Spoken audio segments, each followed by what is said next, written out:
നമ്മ ഇതെന്നാ? ഇത് തെങ്ങിന്റെ കരിമ്പ്. എനിക്ക് ഇഷ്ടാന്നില്ലേ തെങ്ങിന്റെ കരിമ്പ്? അതാ ഇത്. ഇതെവിടുന്ന കിട്ടിയാ?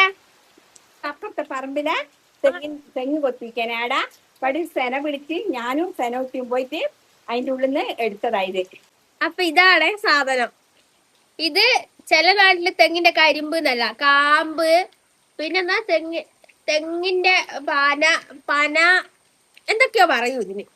തെങ്ങിന്റെ ഏറ്റവും ഉള്ളിലുള്ള ഭാഗം ഉണ്ടല്ലോ, ഓലയൊക്കെ ആയിട്ട് വരുന്ന ഭാഗമില്ലേ, അതായത് ഇതാ ഈ സാധനമാണ് നമ്മുടെ മട്ടലായിട്ട് മാറുന്നത്.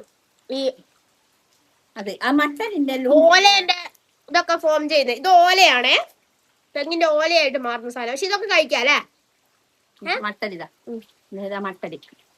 ആ ഇതാണ് ശരിക്കുള്ള കാമ്പ് കേട്ടോ. അല്ല, അത് മട്ടലി. മട്ടലി. കാമ്പ് ഇതാടോ, ഇതാ കാമ്പ്. ഇത് വാരി കാണിച്ചു. ഇത് എടുക്കാൻ ഭയങ്കര പ്രയാസമാണ്. ഇതിങ്ങനെ കോടാരി കൊണ്ടൊക്കെ വെട്ടി വെട്ടി വെട്ടി വെട്ടി അതിന്റെ ഉള്ളിൽ ഏറ്റവും അടിയിൽ നിന്നാണ് ഈ സാധനം എടുക്കുക. അപ്പൊ ഇത് കിട്ടാൻ ഭയങ്കര പ്രയാസമാണ്. ഇത് കിട്ടാൻ വേണ്ടിയിട്ട് ഇതെനിക്ക് ഭയങ്കര ഇഷ്ടമുള്ള സാധന. ഇത് കിട്ടാൻ വേണ്ടിയിട്ട് ഞങ്ങള് മേലെ സ്ഥലത്തെ തെങ്ങ് വരെ മുറിക്കാൻ നോക്കിക്കില്ലേ? തെങ്ങ് മുറിക്കുവോന്ന് ചോദിച്ചു എന്നോട്. തെങ്ങ് മുറിക്കാൻ ഇത് കിട്ടാൻ വേണ്ടിയിട്ട് ഇതങ്ങനെ കാത്ത് ആഗ്രഹിച്ച് കിട്ടിയ സാധന.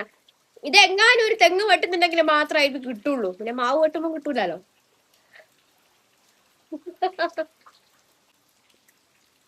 ഒരു കൊതി വെക്കല്ലേ.